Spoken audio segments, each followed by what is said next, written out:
if you learn to love someone's trauma and you build your relationship on their trauma, it is difficult for you to learn to truly love them. Because once they stop hurting and they mature and their business grows and they get stronger and they go to church, they go to the conference and all of that, and their pain is gone, guess what's going to happen to you? You're gone.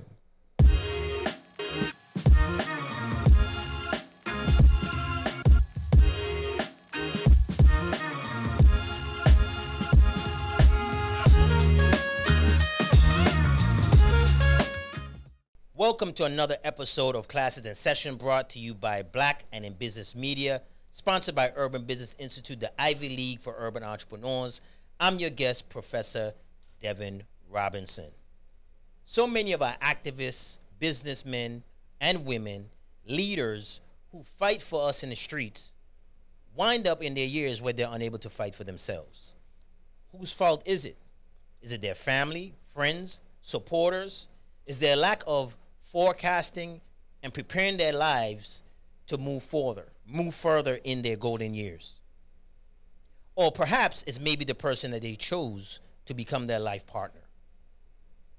To direct this conversation, I have with me today as my special guest, licensed counselor, national relationship coach, and author of 7 books, Mr. Leroy Scott. Welcome to Classes in Session. How you doing today, man? I'm doing wonderful, man. All right. Really glad to be here with you. Good.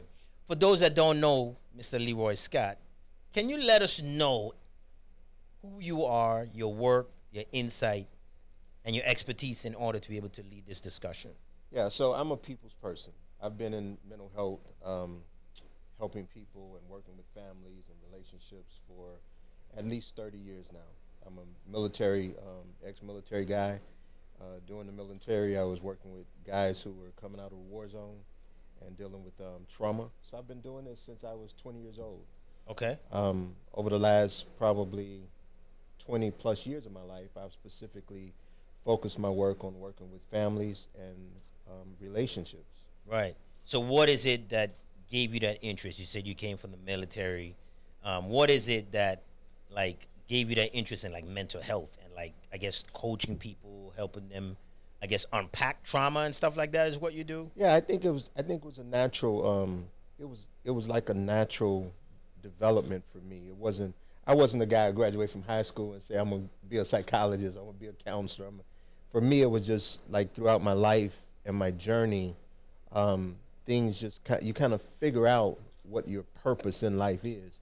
Like, some people have a plan, like, to get out of high school, you go to college because mom and dad did that. And yeah. But for me, and for probably many of the people that watch your broadcast, it's like you don't know what's next. So my development in helping people with trauma and relationships, it kind of evolved over time.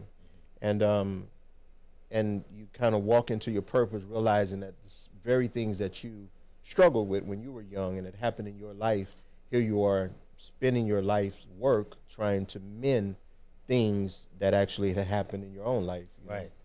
So, yeah. You know, there's so many people that in our community especially, because I talk about in our community, there's not a culture of, like, there's not like a deeply entrenched culture in our community for, like, building businesses, right? Right. So we're interested in getting money. We're interested in being like a hustler. Yeah. But, like, actually building that infrastructure and what it takes largely escapes the culture of our community, because the things that's needed for that is, like, you know, from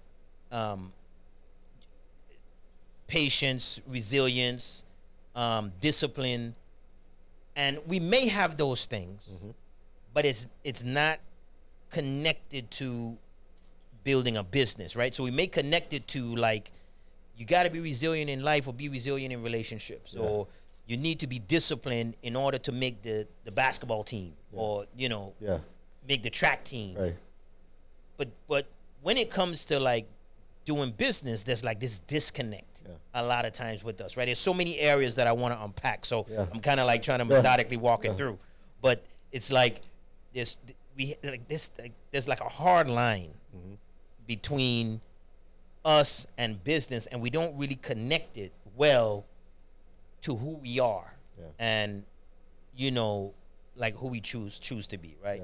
So today, you know, focusing on relationships and talking about relationships this season, and now really getting into like the spousal relationship and your business is something that I think we often, the point I'm trying to make is like, I think often we don't connect who we are and what our business should be with who we're with and all that. Like business and working and when we spend our money and who we work for, we look at that as a whole separate institution, and then who we are and our friends and our festivities and our tribalness is a whole separate thing.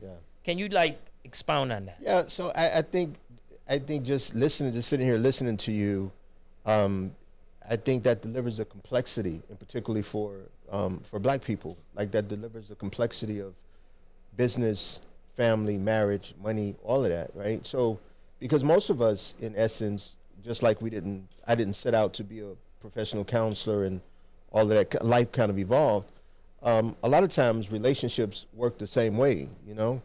A lot of times even in Black businesses, you're obviously familiar with it, like people kind of stumble upon the idea that they can. Yeah. It's not like we come from generations of business and entrepreneurial development strategies or blueprints. Like we're always trying to find the next conference with the next great blueprint to get to where we're trying to get to. Yeah.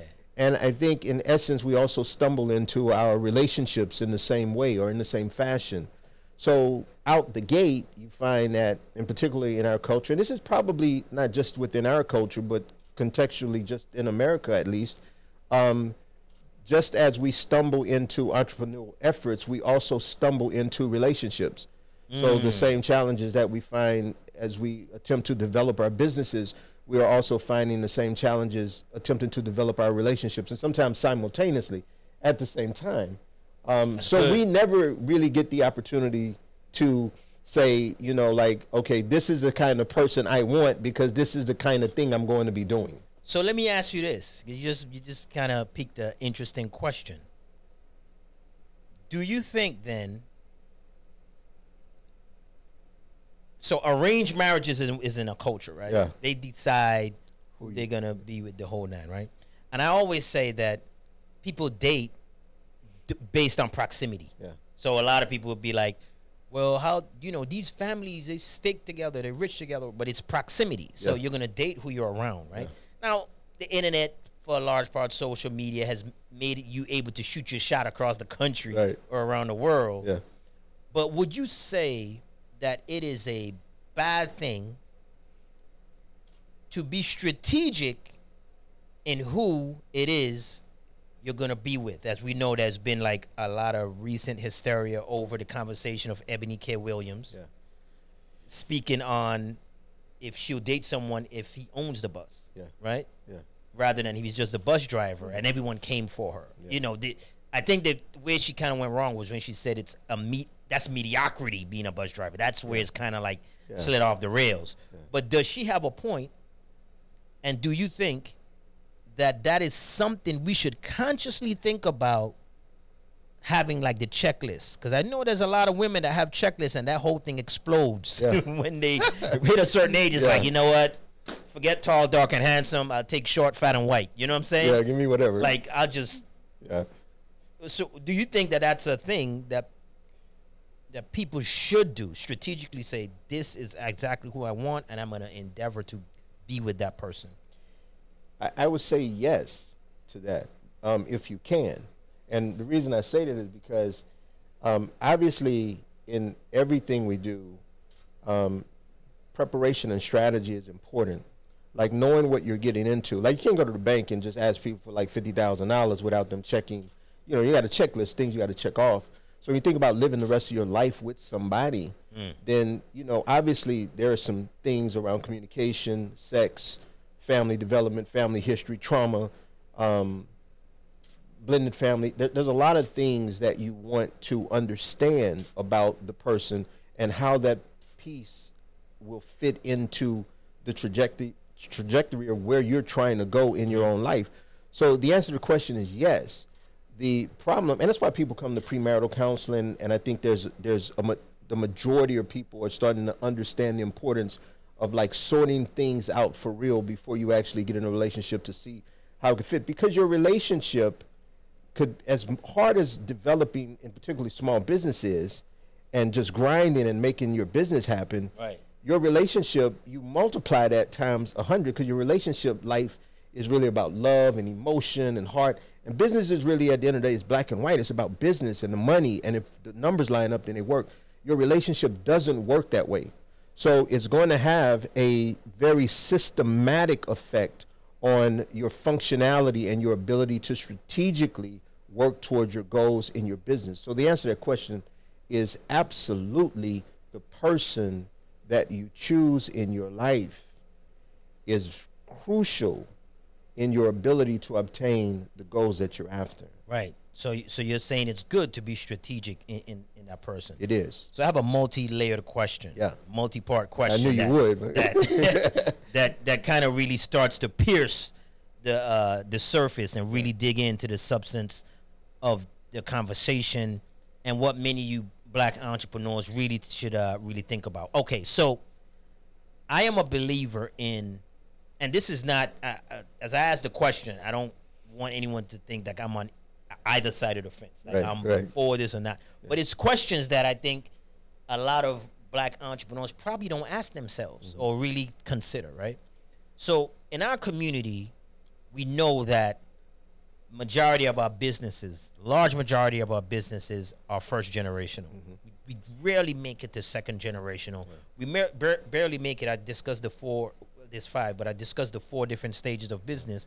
One being going from owner operated to employer, right, of people. We barely even make it to that, right? First, much less even going second generational.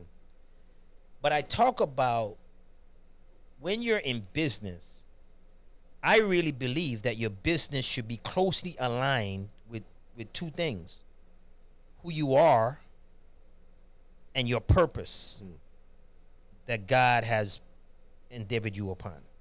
Which means that not everyone's supposed to be an entrepreneur. Not everyone's supposed to be a business owner. Some people get into it and that's not what they're supposed to be doing. Yeah. They're supposed to be working for a business. So I speak about that. You work for a black business or you own a black business, right? So I'm saying, like I said, I'm just painting the picture out. If your business should be closely aligned with who you are, your skills, your talents, the whole nine. And then it also should be akin to your purpose in life. And now you have a spouse, whether the woman's a business person, entrepreneur, or the man. Now they got a spouse, right? Yeah. That's a 3-way relationship. Yeah. Okay, the $1 million taboo question. Yeah. What comes first, your purpose or your spouse? And the second part question, so I want you to put a pin in that hole. That what comes first, if that's the case, your purpose or your spouse? And when there are decisions to be made, who should be considered as priority in those decisions? And I'm saying that because I always think about Dr. King and his movement and his purpose, and then Coretta Scott, right? What if Coretta Scott was a woman that said, F all that? That's what you say, right? You can't be doing all this. Right. We got 4 kids. Yeah. Right there, that puts an entrepreneur often at an ultimatum. Yeah. Unpack this for all the entrepreneurs. Yeah. Unpack this, right? So I think, first I want to say this. That is not a question you ask unless one of those entities is in trouble. What I mean by that, you don't ask what the priority is, my wife or my business or my husband or my business, unless one of those things are struggling, right? We only ask who's the priority or what's the priority when our marriage is in trouble. Well, I got to do this, and this is my destiny, this is my purpose, so I got to focus on this. That's because the marriage is in trouble. So ideally, the focus really has to be you being able to maintain both effectively, right? And I want you to think about. So you're maintaining profit and love. You're balancing both. And hopefully at some level, because I know you talk about business in the perspective that business in particular tied to passion. And if your business is tied to passion, your relationship is obviously tied to passion. Absolutely. Right? But the way I want to preface it is you have a dual responsibility to manage both effectively. And in any person that's in a situation that's having to prioritize the person they love or the business they do, one of those two things are in trouble. So what I would say to that for the audience is, I don't think you have to throw one of them out. I think you have to work on the one that's struggling, because obviously it wasn't always that way, right?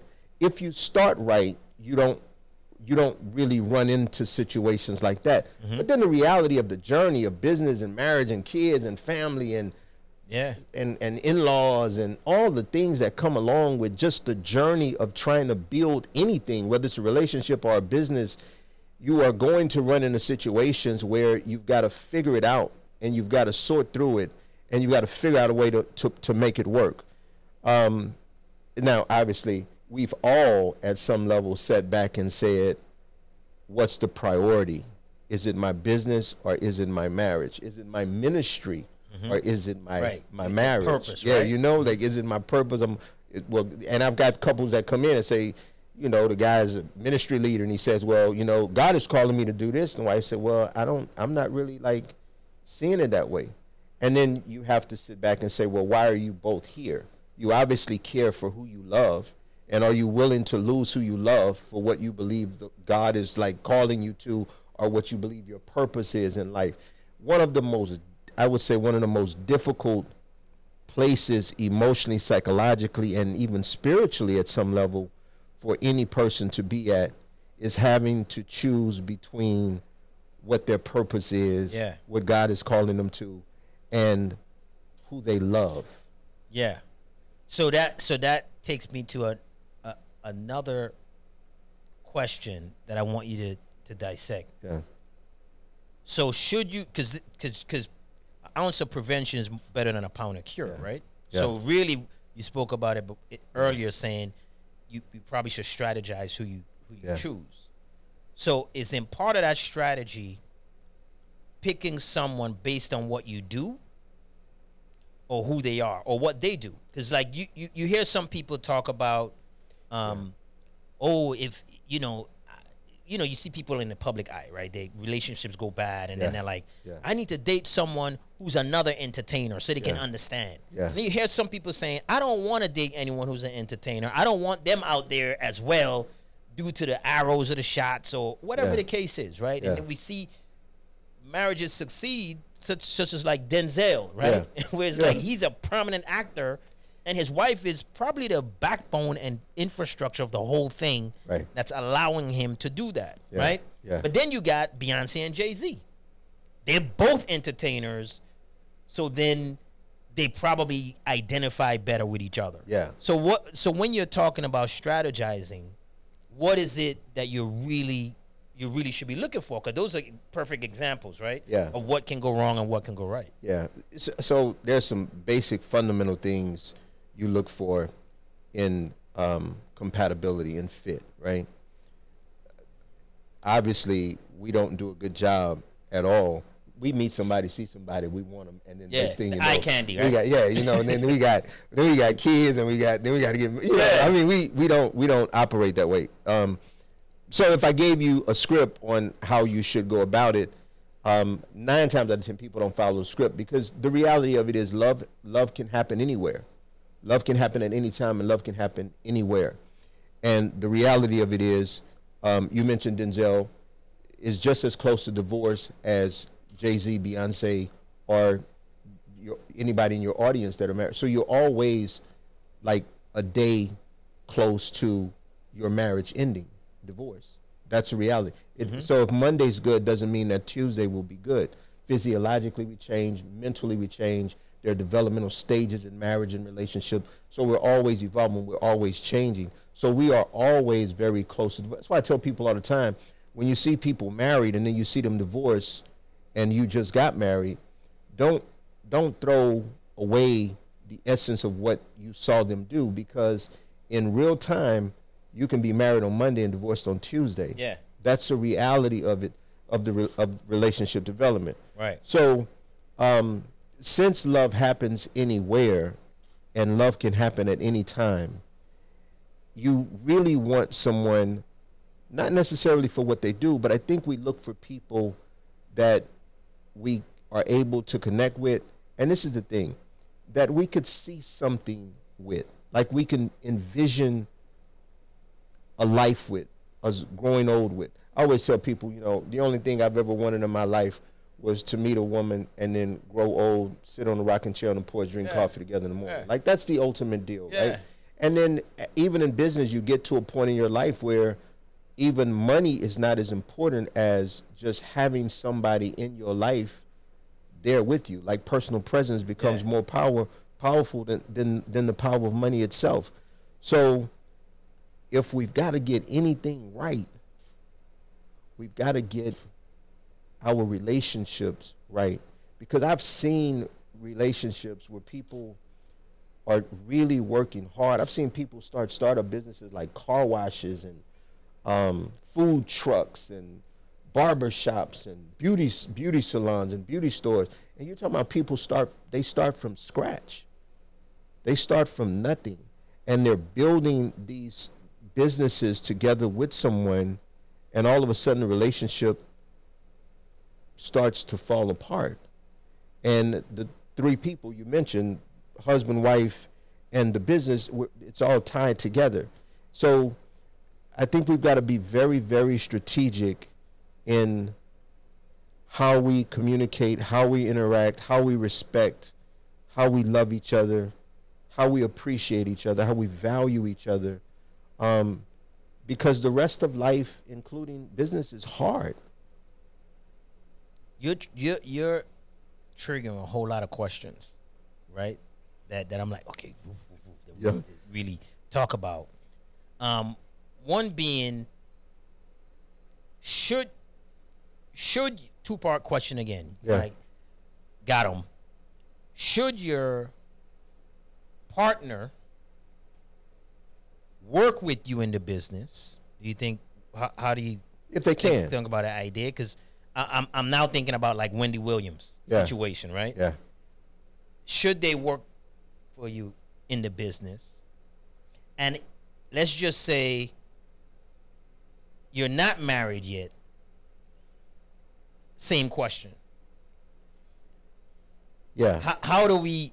You know what I'm saying? Because it gets complex when you're talking about, okay, it's one thing to be married and just getting a divorce, and both of you had two different professional aspirations, right? Yeah.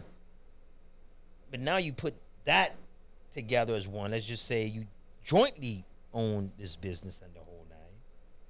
How do you really go about dealing with that? And if I compound it by throwing blended family in there and saying, no, the kids are part of it in the business, how do you really navigate this whole, you know? Yeah, I'm sitting here properly. I'm sitting here thinking, like, you really have to have the genetic predisposition to be able to naturally do that, because that gets very complicated, very messy. And I've actually seen it. You've probably seen it too with all the business people you work with. You know, there are, in particularly cultures, if you look culturally at how that dynamic works, there are cultures that actually do that very, very well. Yeah. And then there are cultures that don't do it very well. You don't see much of it, right? It causes a lot of power struggles and conflict and stuff. I would say to that, if you can work together effectively, then you work together effectively. If you had to issue, I don't mean to cross over, but you triggered another thing. Yeah. If you had to lay out 5 rules that couples should have in doing business together, what would those rules be? The first rule would be somebody's got to somebody's got to be the boss. Somebody's got to run the business. So there's a final decision maker. There's a final not decision. 50-50. No, there's a final decision maker. Okay, so we got to stop there. Who determines? What do you use to determine who will be the decision maker? Now, I think that because you know, traditionally, biblically, the man is the head of the household. Yeah. But that doesn't necessarily mean he's the head of the business. No. Like I don't know biblical structure. I mean, scripture covers that. Yeah. Who's the head of the business? Right. Yeah. But how do you determine Yeah, that? I think couples that if you can't come to conclusions on who that person is, you probably shouldn't be doing business together in the first place. Like if you don't know who runs the business, you shouldn't be doing it together in the first place. Right. But what I find in business is just out the gate, there's power struggles when couples are trying to do business together. When you find that, you've got to realize that that alone will not only destroy your business and hinder your money, it's going to destroy your relationship. We got one. There has to be a decision maker. There has to be right? a decision. That's your rule number one. Okay. Yeah.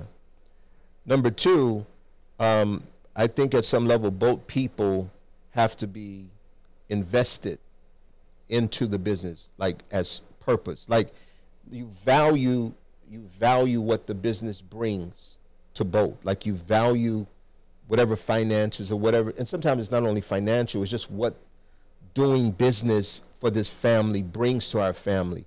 You really have to value the business like you would another person. So both people have to be emotionally, psychologically invested in the purpose of the business, and not just one person just supporting. I say, well, I'm going to just support what you're doing, right? People come to your event, they say, I'm just here to support you, right? You don't want that. You want investment. In your relationship, you want them to be purposefully invested in the business. That's the second thing I would say is important. The third thing I would say that's very, very important for couples who are in business together is it doesn't affect, you are able to separate your business from your relationship. Like you don't, and that's difficult when your business and your home and you're married. That's very, very, very, very complicated.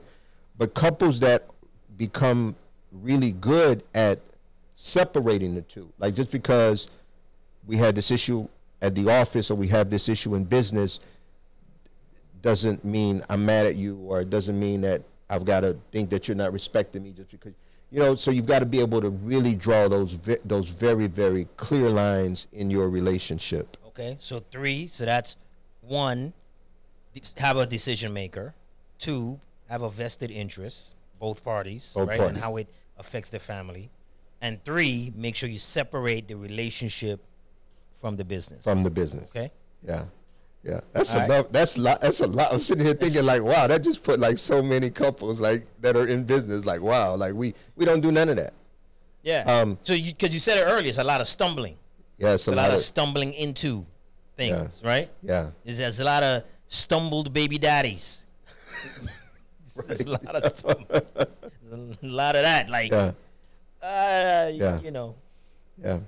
And then the fourth thing I would say that's important for couples that are in business together, is that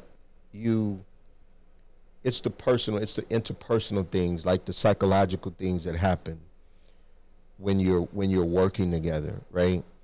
And like sometimes you'll find jealousy amongst the couples.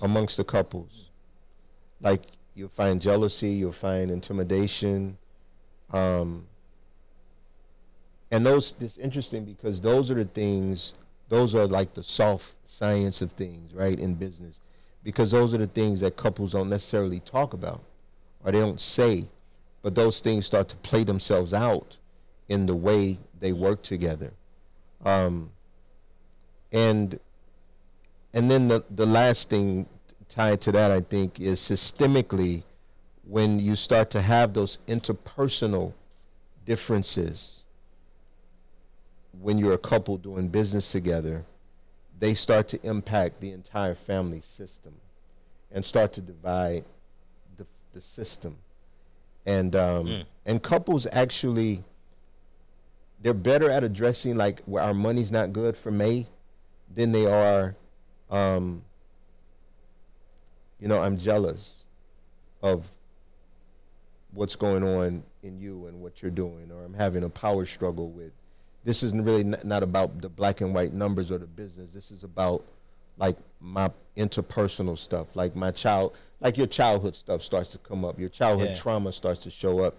And whatever can show up in your relationship, that stuff starts to show up in the dynamics of your business relationship with each other. Yeah, so that's good. You know, there's a lot of debate when it comes to being in business, because sometimes, you know, things happen, right? Yeah.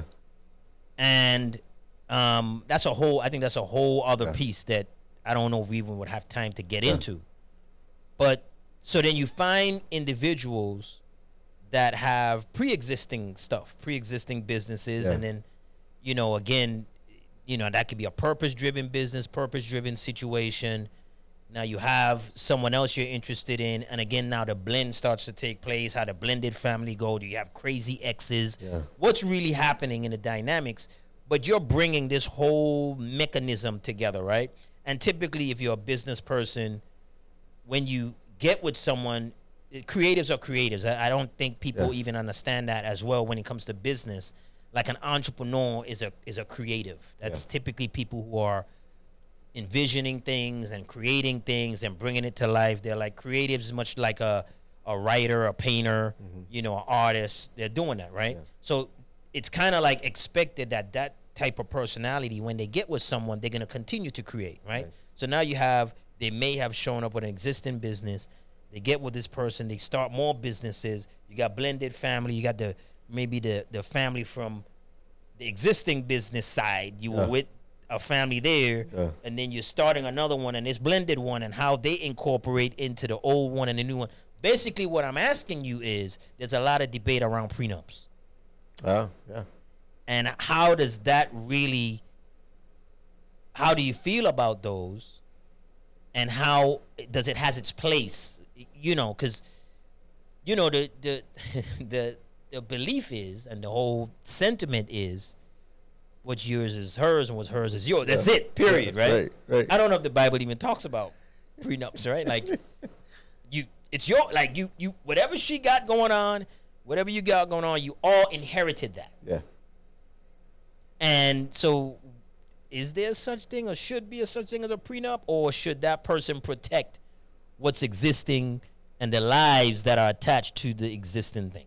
What do you have? You know, I work with, you know, so many different types of people, you know, and I think that people have to do what works for their relationship. So I'm not necessarily for or against prenups. I think that if you've got a vested interest in a company and you think that you needed to protect that from a relationship or a marriage that you're getting into, then, and your spouse is fine with the language of the prenup.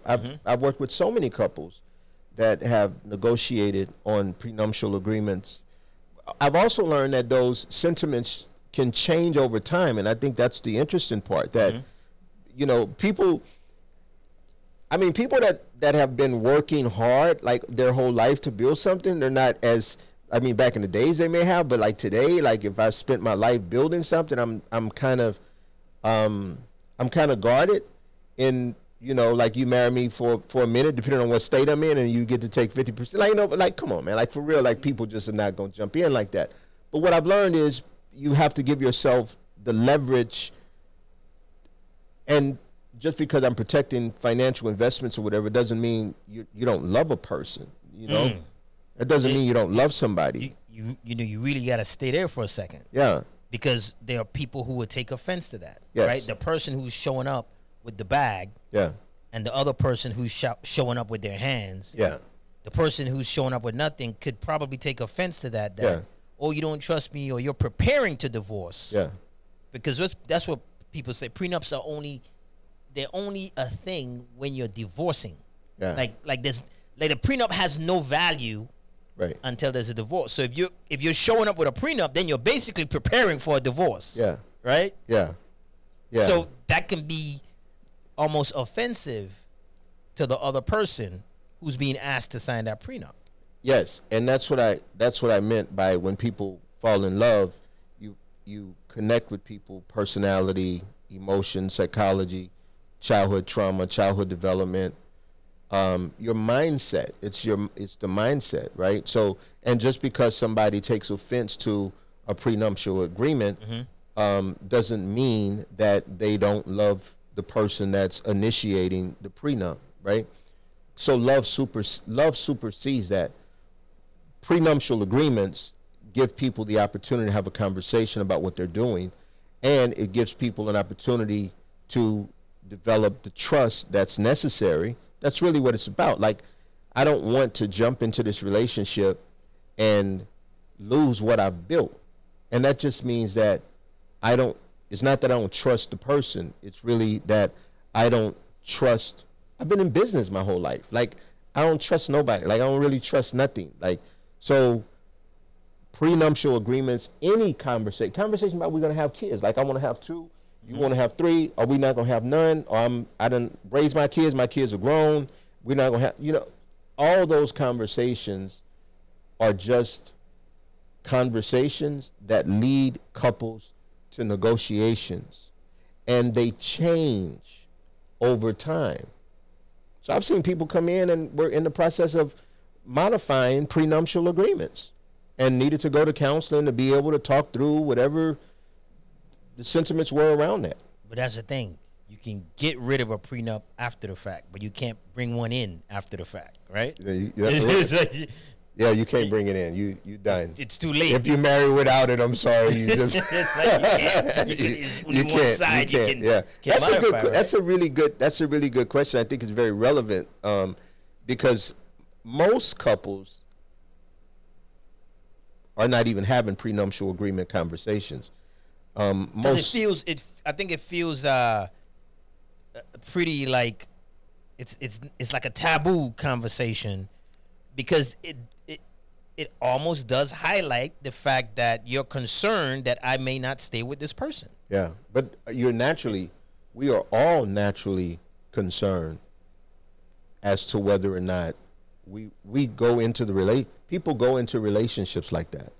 Like, whether we're communicating it through a prenuptial agreement or whether we're just communicating it in general, we are all at some level anxious about the longevity of our relationships.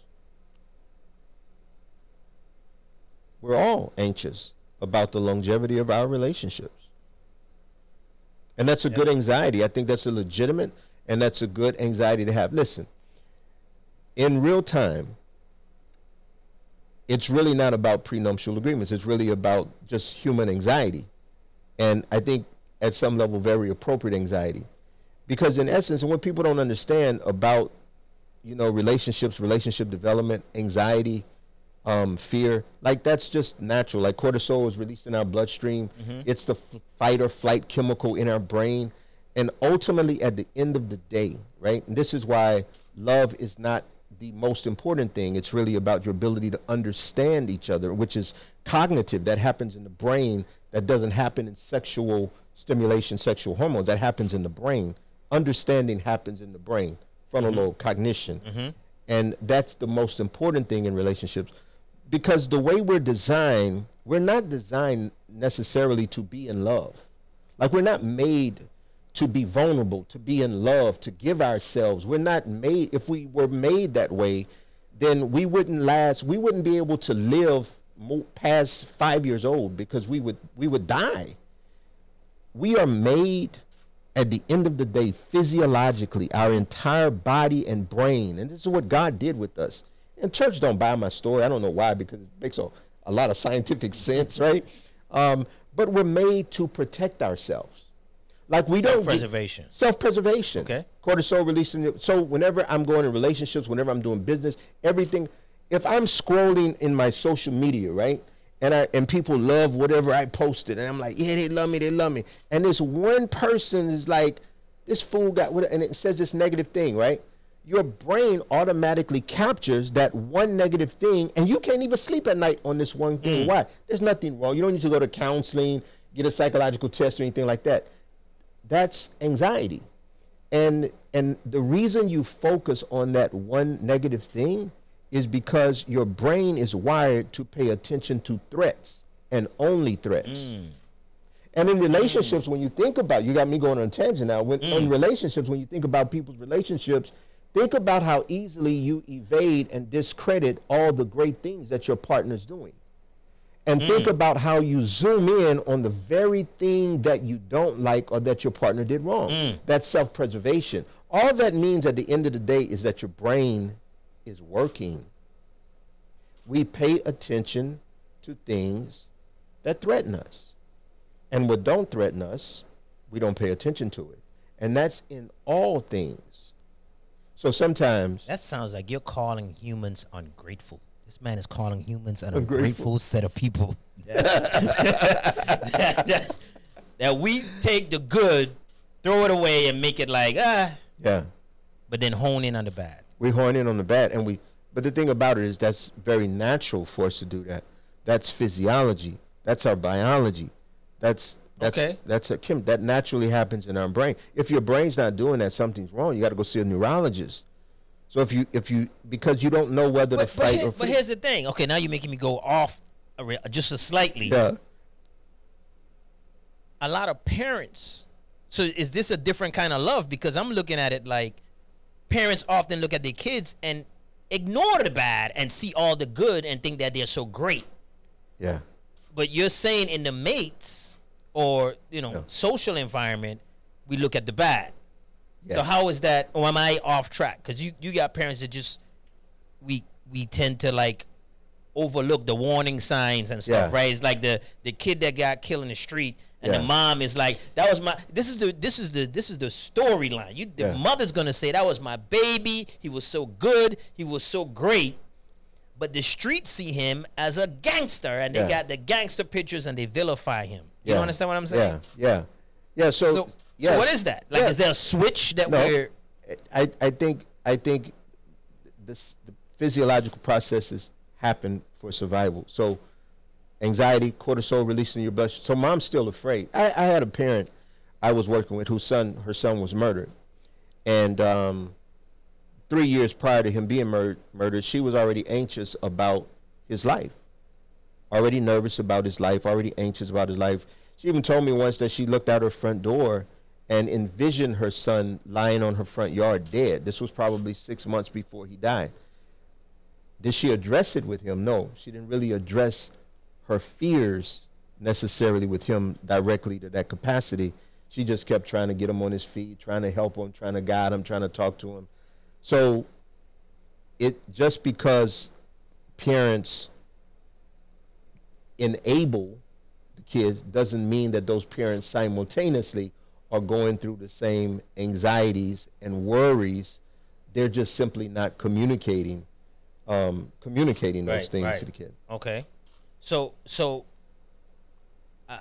my belief is, and again, we're here for the best thought and the best practices, right? My thought is that your spousal relationship is your most important earthly relationship. Yeah. Period. Yeah. Is that the case? Yeah, I agree. I agree with that. So that trumps all other relationships. Yes. No matter what your purpose is, because you spoke about ministry. So the people in the trenches with you, other activists, or your kids, or your parents, or all these other relationships that you have.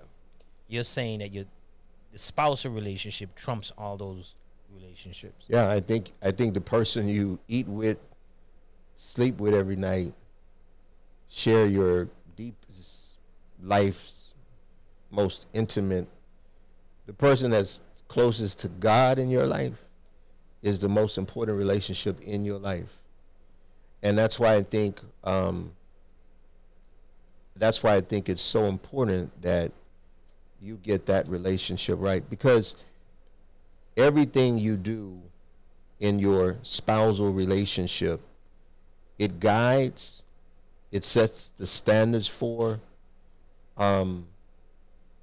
all the other things you do, including parenting.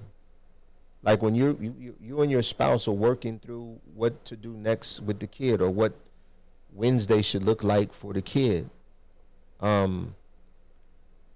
There is no other relationship on the planet that you will ever enter into that has the power and the ability to show you yourself like your marriage. None. Your children, your relationship with your children, you're not going to sit back and say, I've learned a lot about myself parenting my daughter or parenting my son. I've learned a lot about myself working at that job. You know where you learn the most about yourself? Is in a marriage. So there's no other relationship that is as significant, most important, and that teaches you more about yourself than your spousal relationship. So if that being the case, let's kind of pivot back to business now. Should then your top advisor in your business be a spouse, or be the next top person in your business? How do you marry those two functions if we're saying a spouse is the most important one, but then you have the legacy work and stuff that you're doing? Who should really influence that? And another question I had for you earlier was, should your spouse be kind of the same thing, heavily involved in the business, but in the sense of what I was more thinking about earlier was someone who's moving around a lot. Like if your business calls you to, you know, you travel a lot, you do speaking, coaching, that kind of stuff. Should your spouse be there with you when you're moving around? Should they be that involved? And that was the one question. And then the other one I just asked was, should they actually be your top advisor in your business? Yeah, so your spouse is going to be your top advisor, whether they're assigned or not. Like, like you know what I'm saying? Just happy life, happy wife, right? Or the other way, happy wife, then you get a happy life. Yeah, like how well you sleep at night. Yeah, so your spouse is going to it's really about a person's ability to find their space.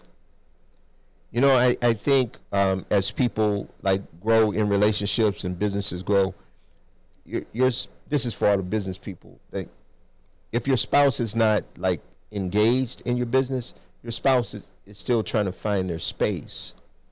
And you've got to be, if you're a business owner, like you've got to be conscious of your spouse's navigation, trying to find their space. Because nobody wants to be around somebody or around some industry and they don't feel like they're part of it. Like nobody wants to be just there and feel like they're not a part of it. So I think partial responsibility is like gracing the opportunity for your spouse to find their space and their place, and then watching what they're comfortable with and how they engage and how engaged they want to be. There may be some aspects of the business that your spouse doesn't want to be involved in, but then there may be other aspects of the business that your spouse is really like feeling like they fit in. So just helping each other to find those sweet spots together, I think should be the motive for trying to do business together. You wrote a book called Inside Man. Yeah. And that book was about women really understanding how a man works and function, right? And I think when it comes to business and influence, the gender roles, the different gender can lead to a different outcome, right? How the man, if he is trying to, I guess, influence the woman, and versus when the woman's trying to influence the man. Can you talk a little bit about that book and how that, would apply to you trying to endeavor on business? Yeah, so that book was written because I work with a lot of women, and particularly black women who were disenfranchised in their relationships, and then eventually disengaging in their relationships. And disengagement is a whole nother issue that we talk about one day, but it's interesting how people do that, because men and women do that quite differently. Women way more strategic than guys are in that. But I wrote the book because what I realized was that women were not getting the outcomes they wanted. So like you have expectations and you have goals, and the question is, you also have the power and ability to execute behavior that gets the outcomes that you want from your man. And they weren't getting the outcomes. They thought they were doing the things they needed to do to get what they said they wanted. So they were doing some things, but they weren't getting what they said they wanted. So I would ask the question, like, let's make the goal you getting exactly what you want. And that's where Getting Inside Your Man, A Woman's Guide to Understanding Her Man, came from. It was actually helping women understand their power, because they are incredibly powerful. Yes. I always tell my Christian audience that there was no reason for God to put anybody in submission to another person unless that person had the natural ability to be above them. So women very naturally, just by the nature of their womanhood, are incredibly powerful beings. Which means, in essence, that men are, at some level, subject to this authoritative power. Right. So God's got to really like straighten that out. He got to let the people know that the man is the head of the wife. You know, when God got to tell you what to do, that means that very naturally there has to be something about a woman that is incredibly, just very naturally God-given, gifted to be to be powerful, to be in control, to be able to do everything. She really, in essence, doesn't need him. She wants him. And in wanting him, there are things that she wants from him. So I was teaching women how set your expectation, whatever it is that you want, and then be patient enough, slow down, and study him enough so that you can execute behavior that gets you your outcomes. And then some women's response was, well, isn't that manipulative? No, what's manipulative is you setting an expectation, doing something, not getting what you want, and then starting to do things that actually draw y'all further apart, and then blaming him for that's manipulation. What I was teaching in the book is strategy. Women naturally learn this. Like my daughter, growing up, she knew how to get like whatever it was. As she started to grow, she knew, and it was magical. Like if she wanted money, she wouldn't ask me for it. She wouldn't ask me for it, right? Okay. She would do stuff for free. Like she would just go do this and do that, because she knew that the more I saw her doing things without asking for something, the more I wanted to give to her. I identify with that. You identify with that? I experience that now. I identify with it. Yeah. Yeah. So that's what the book was about. It was really about helping, because I believe a good man, let's be honest, like there's really great guys out there, and a good man always wants to do more than his woman could ever imagine. Yeah. He wants to do. And I've worked with men who have done some, and they'd be like, man, she could have so much more than that. I actually be having that conversation with a friend of mine. Yeah. I said, you actually get more out of me of what you don't ask for. Yeah. You get more of what you don't ask for. Yeah. Than what you, I guess, the kind of like the pressure of when you keep asking, give me this, give me, it's kind of interesting, right? Yeah. But as we kind of get to the bottom of the conversation, can you give? I would say, and I'm thinking about women, but I guess it can apply to both genders. If you're an entrepreneur, and it's already difficult, I talk about it all the time, the difficulty of black entrepreneurship. There's just difficulty, and it's not just the man's foot is on our neck. It's the cultural stuff in our community, the way we see things. I was speaking to someone the other day, and I was telling them about, how when we shop at a black business, we call it support, but when we shop at a white business, it's just lifestyle. Yeah. It's just the way it is, right? We don't say, we go to the gas station, Exxon, and say, I'm gonna support Exxon. I'm gonna support the white community, we just do it, right? We just do it. We just buy Heinz ketchup. We just do it. But then it's kind of like this thing where we think like black businesses are the charitable community. It's like, it's charity. I'm going to support you. It's like a task, right? And so that in itself is just difficult, just from our culture, from the history of America, from the political stuff that happens. And I was talking about it earlier that, black people are constantly under attack. I think we only view ourselves under attack when someone got gunned down in the street. The kid recently got choked out in the New York City subway. That's when we feel we're under attack. But we're actually under attack all day, all the time. It's not just the physical aspect. It's also the political, the social, the educational, economical. Those things are happening all the time. Laws are being written. Businesses are being created. Businesses are targeting certain things. So just that in itself is very difficult. So now you're talking about another difficult part of your life is choosing the most important person, the most important person for that relationship on earth.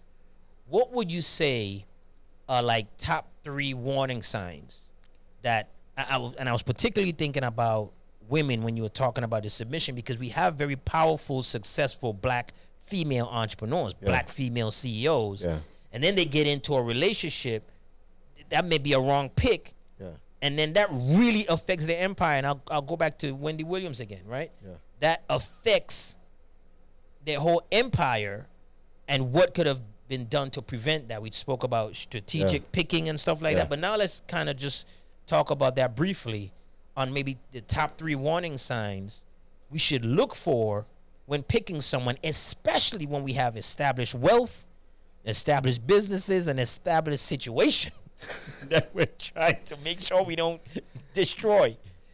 Yeah, if there was a top 3, I'm not sure. That there's a broad range of, and you call them warning signs, but I think just like potential obstacles, things that would be potentially an obstacle. Okay, we can't do this. Like, because I mean, if be nice. You say like warning signs, and people like, I can't do it. You're looking for a reason to get out. Like, then you'll never be in a relate. Like, you'll never get there. Like, we have a very human like sensitivity to things, but I think in essence, like abuse, like any level of abuse, whether it's physical, emotional, psychological abuse, any type of controlling abusive behavior, that's like off the top. Like, so those are warning signs. Like communication difficulties. I think things like, well, I'll say this.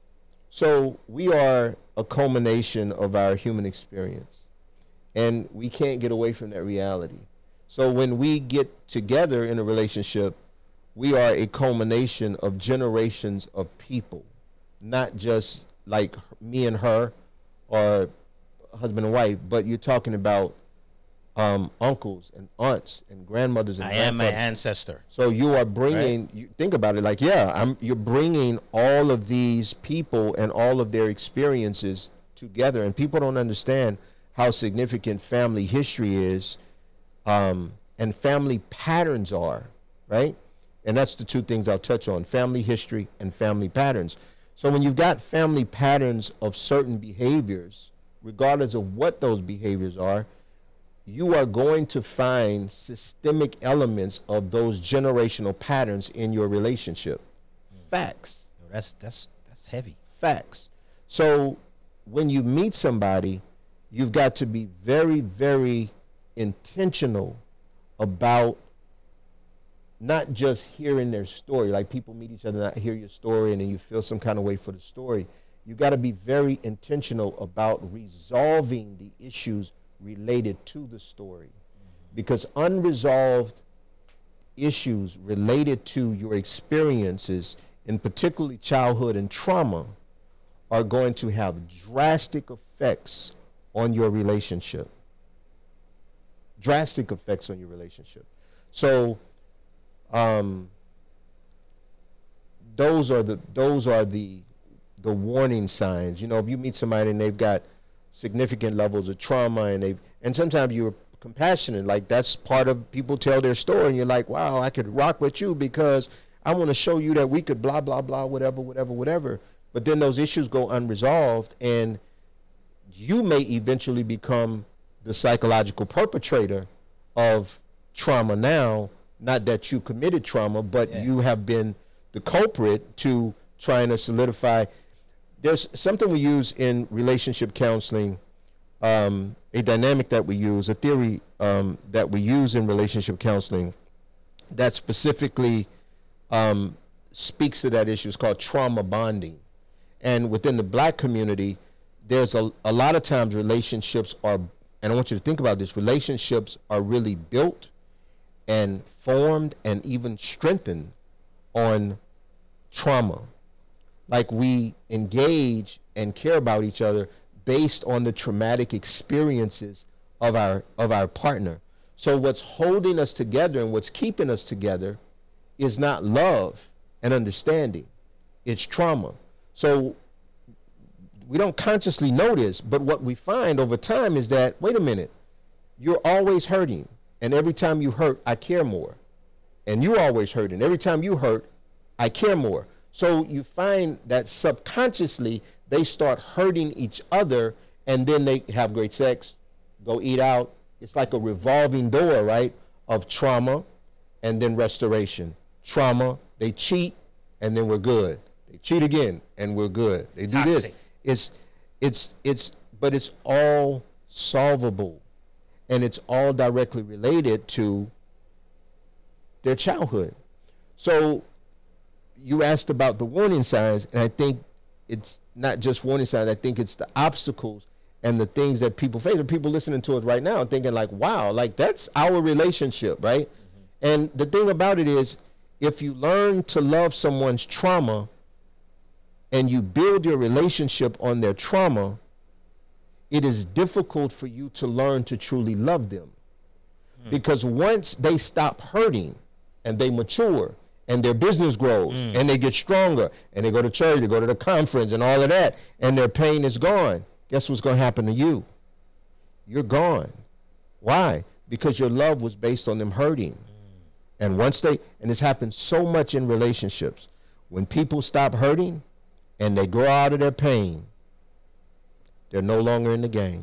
Ooh.